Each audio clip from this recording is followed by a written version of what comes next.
Lugimit ni mga idol. Lugimit nga kahoy. Kanyo. Now, tilawan yaw. Hinog na, hinog. Tamis. Tabangan.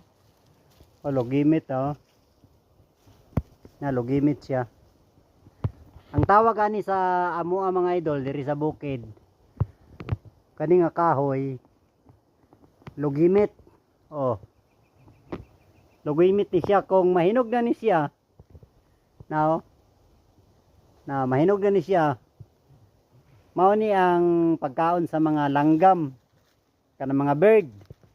Sa amo langgam pero kung sa syudad bird. Na mao ni siya, mao ni ang unod. Lugimit. Ang yuta nga kanang basta mo turok pa ni siya nga yut nga kahoy. Meaning ang yuta tambok.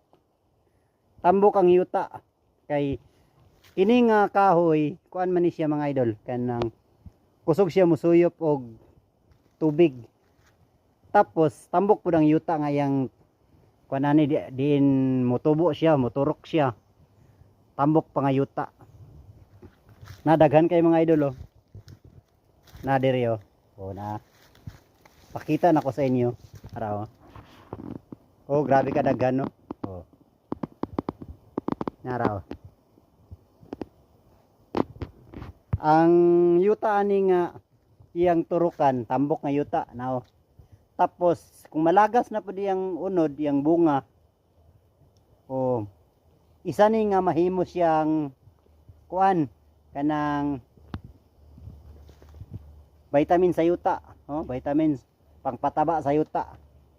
Mahimo na siya nga kanang pang-abono sa kuan, tanom. No, tambok kay ang yuta. Ang yuta nga tubuan na ni nga kahoy. Tambok. Ayun no. Ayun, no. Lugimit kuan ni siya pagkaon sa mga langgam sa lasang. Sa bundok na kaniyo, langgam ang gyapon niyo. Oh, nikaon siya.